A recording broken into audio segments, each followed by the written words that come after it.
Be enemies, I got men with me, I got wings. You gonna step in my ship, you gon' mess with it. Welcome to more Fanime. What's up, everybody? Today I want to review chapters 301 to 325 of the Bleach manga. Yes! I finally got to reading these 25 chapters, and just like I usually say in these Bleach reviews, I swear, it gets better and better. It is a steady incline. There doesn't seem to be too many dips in quality in these Bleach chapters. If you've been following along, I hope so. If you're here right now, you know I've been breaking it up into 25 chapters. These 25 chapters were the most dense of my journey so far, and also included a rather big flashback. Bleach is not known, at least to me so far, to be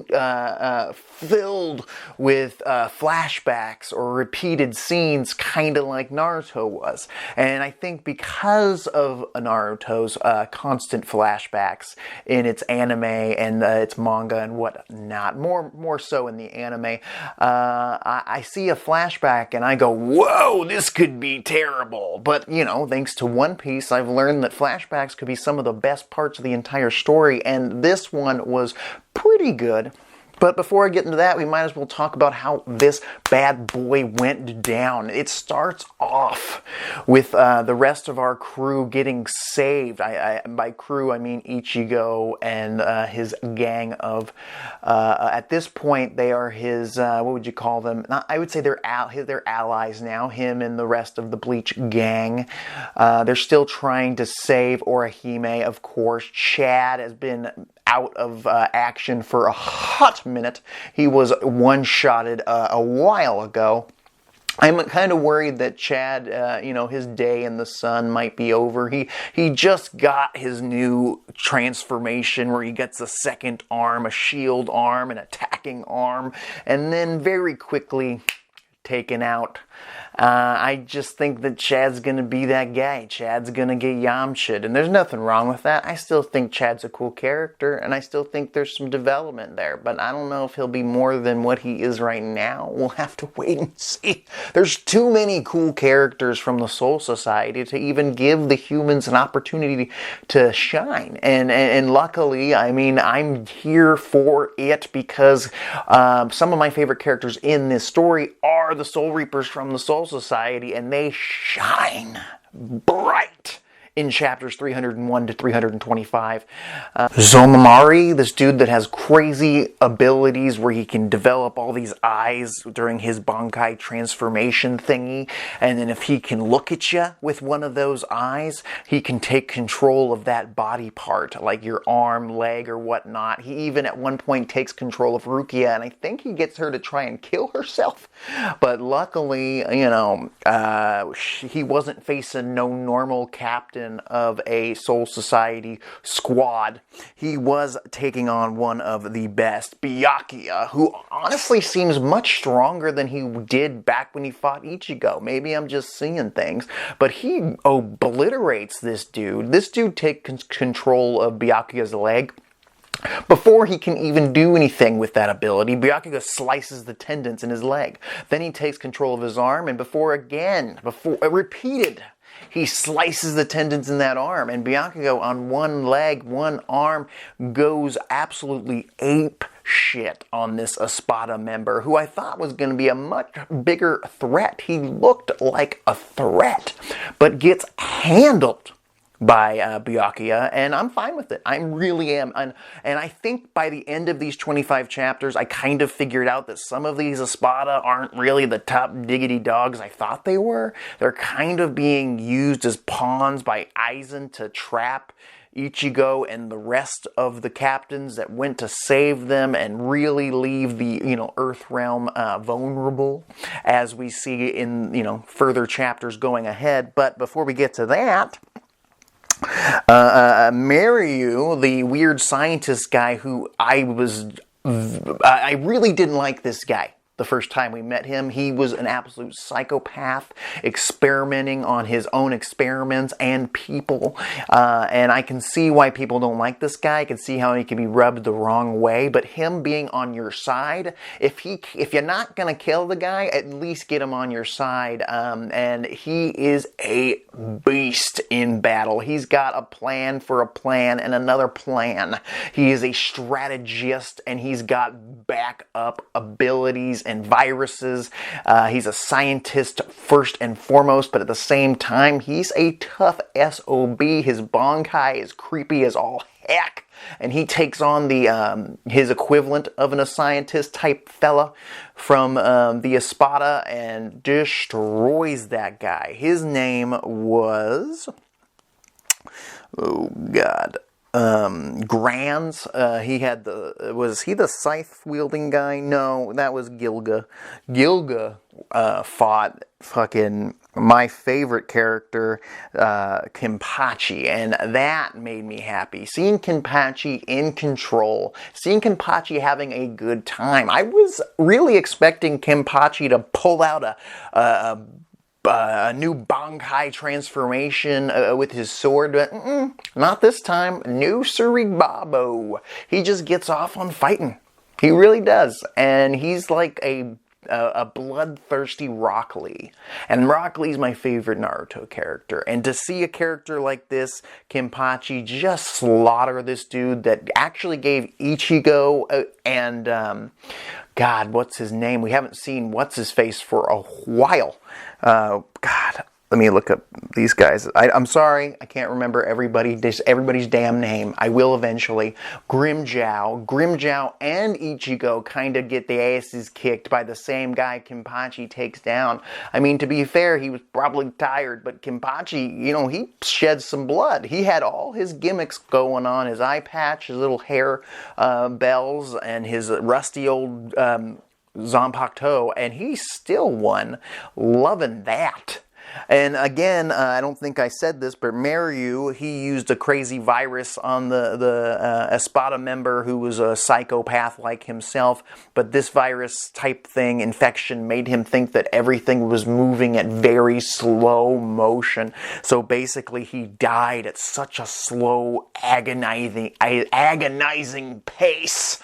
It's kind of dark, very dark. I think Bleach got pretty dark. And I love that Bleach doesn't overly explain things. It does make it hard for me as someone who doesn't want to go too deep into like the wiki and whatnot and get spoiled, and I'm just trying to absorb what I can by reading these chapters. I'm not really watching the anime too much, but I'm really enjoying this read through, and I think it's fantastic. And I think it's a good time. I think some of my, the reason these reviews take so long to come out, I have to read it a couple times just to understand what the author's trying to say. But he's not overly putting it in my face, and there's not characters just going, yes, I did this. Or villains, especially villains, going, I did this, so you could do this, and this technique does this. And explaining it to the opponent, like, why would you need to explain that? Just fight. You're going to give your secrets to them. Come on, it makes no sense. When there is expository, usually with Bleach, they're pretty subtle about it, or a character is out of the fight explaining it to another character, and it's not during the actual battle itself against the opponents. So the Soul Reapers come in, they handle their shit, they heal Rukia, who was pretty beat up. And then they're like, sweet, we took down the Espada, there's probably some more, let's go get Orihime, and let's get out of here now. This place creeps me out. And before they can do any of that, all the portals to the hollow world of hell, whatever you want to call it, get closed off, and they can't escape, it seems. But it seems that Aizen, this was a trap, as I mentioned earlier. This was a trap, and all these Espada members that failed and died at the hands of the humans and the Soul Reaper captains. They were using them as a way to bring them there, just to keep them there so that they can attack the human world of all places and build their new kingdom of Espada world, and try and take all the revenue from Disneyland. No, that did not happen. But they want to take over, and just so happens they want to attack Ichigo's hometown, kind of. I don't know why exactly it has to be that specific town. Kind of a little too on the nose. Maybe I just missed something. Again, a lot to soak in with these 25 chapters. So, luckily, though, Ichigo wasn't thinking, and he went head first to try and save Orihime. Of course, why not? And, he got trapped, and he got his boys trapped. He got all these people trapped. But luckily, the lead fella, the dude, the main man, the old man from the Soul Reaper Society, who I can't remember his name right now, but he has the fire sword and whatnot, I believe, he has a plan. They actually somehow built a fake town, Ichigo's hometown, can't remember the name, Tokyo, I guess. They made a fake version of it and took the real town and transported it somewhere somehow. I don't really understand it. Maybe you guys can comment down below and explain how they did that in such a short amount of time. They replicated it. And they've basically turned it into a battlefield because the Espada, the real Espada, have invaded. But luckily, Yamato, I believe his name is, the old man, brings an army of his captains and assistant captains to the battlefield to take them on. And before we get to see the top diggity dogs of the Soul Reapers go at it, we get to, Aizen and his top dudes, Gin and the blind fella, before we can see any of them do anything, we're going to see some of the grunts go at it in really good fights. Ikkaku gets his ass kicked, and I was shocked. Ikkaku's one of my favorite characters in this series. Surprisingly, I know. He's just an absolute badass, and he just wants to have a good fight, kind of like Kenpachi. Maybe that's why they're on the same squad. But I really like Ikkaku's honor and his character and whatnot, and his ruthless battle style. So I was shocked when he lost and the other assistant captains won. Not completely shocked. We get to see Shuel, the dude with the tattoo of like a 13 or something on his face. We get to see him fight. Can't really remember too many details of his fight. We get to see Kira Izuru, the dude from the 3rd Division who used to work for Gin, who still, he's still got some pent-up emotions about Gin. I want to see these two go at it. I want to see more about Gin's backstory, because I think Gin has got some secrets that we all want to know if you haven't read the story and you're just following along with me, which would be shocking. But this dude kicks ass. He's got his blade that makes things heavier and heavier and heavier. Kind of a unique technique. And I believe there was one more, God, who else? One more fella that got into a battle, a member of, it was Yumichika.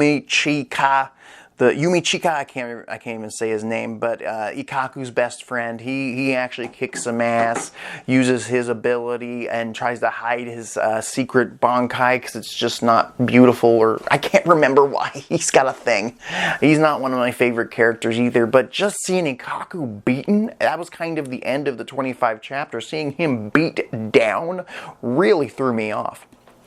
Then we find out that Ichigo is heading to save Urahime, because that was his original plan in the first place. So he's going to go head-to-head with Cypher, who this battle has been building since the minute Cypher stepped foot in the human realm, since the minute we saw this guy. This guy's very unique. I mean, Cypher, I thought, was going to be filling the role of Grimmjow, kind of anti-villain, anti-hero type character, but it doesn't seem to be that way. Maybe Grimmjow will be stepping into this battle. I do feel that Grimmjow's bloodlust to fight Ichigo, maybe that will bring his battle with him to, maybe it'll be a 3-way battle between Ichigo, Grimmjow, and Cypher to the death.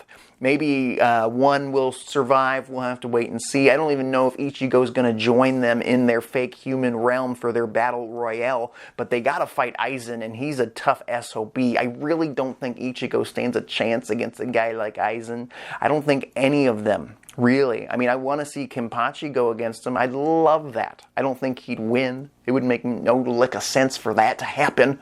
But I'd like to see it. I mean, I want to see a little ice dragon kid with the ice sword. God, what's his name? Sorry, once again, Captain Toshinori. That guy's badass. One of my favorite ice users in anime manga so far. Killing it. I haven't seen enough of this kid. Him and Ringaku kicking ass. They're all about to go at it. And again, we get to see that flashback explaining why Kisuke Urahara was kicked out of the Soul Society along with his assistant fellow, which was also a high-ranking member in the Soul Society, who helped him with their kind of coup type situation. They left, and it kind of showed us what happened before Bleach started. The stuff with Kisuke. Kisuke is another one of my favorite characters. Such a good mentor type for Ichigo. I want to see more of this dude. I would be sad if that guy died. If anybody was gonna die, if I was the author, it'd be him. He's kind of a veteran of the game. We get to see how the Vizard were born. I have a feeling that they're gonna be showing up to this battle. The Vizard turn out to be way stronger than they thought they were. I thought they were villains when we first saw the Vizard. But no, they are kind of in the same boat that Kisuke Urahara has been in, and they've kind of been in cahoots this whole time. Kisuke was able to free them from the experiment that Aizen was doing on members of the Soul Society and turning them into hollows and whatnot, but then and somehow, you know, we all know the story leading up to this point, I hope. Urahara saves them, makes them into half hollow, half Soul Reaper type characters who eventually, you know, train our boy Ichigo. I'm not sure what's going to happen though, because we have Cypher and Ichigo going at it, but there's also our members of the crew, like Byakuya. Is he going to be able to get out? Is Mayuri going to be able to get out of that world? Are they sealed away? I kind of remember Kenpachi saying something about Kisuke planning something, or Mayuri saying something about that. That's another thing. We get to find out that Mayuri became a captain because of Urahara, and that's pretty interesting because of Hat and Clog's decision to free him from some kind of prison. I still don't understand what Mayuri really is. Is he a real person? Is he an experiment gone wrong? But now he's this crazy super scientist man, and there's still so much going forward. The way the flashback was handled in these 25 chapters, those additional 0.1, 0.2 chapters were fantastic. I was actually having a really good time learning more of the backstory of the Soul Society and where some of the characters came in that have just been kind of thrown into this current arc. I think Bleach just gets better and better. A lot of people told me it was going to get worse after the Soul Society initial arc, but now I think that things are getting heated up, and I'm going to continue my journey. I'm going to finish Bleach. I promise you that. And I'm going to explain my thoughts on it as I go. I don't know if I'm going to go so deep like I do with One Piece, but I'm enjoying my time with it, and I highly recommend it. If you ever want to experience it, I say read that shit on the Shonen Jump app for only $2 a month. What a deal. This is more Fanime. I'll talk to you later. Well, then your cup makes I got Conan flowing over in a shot case like There were no one ahead of me on the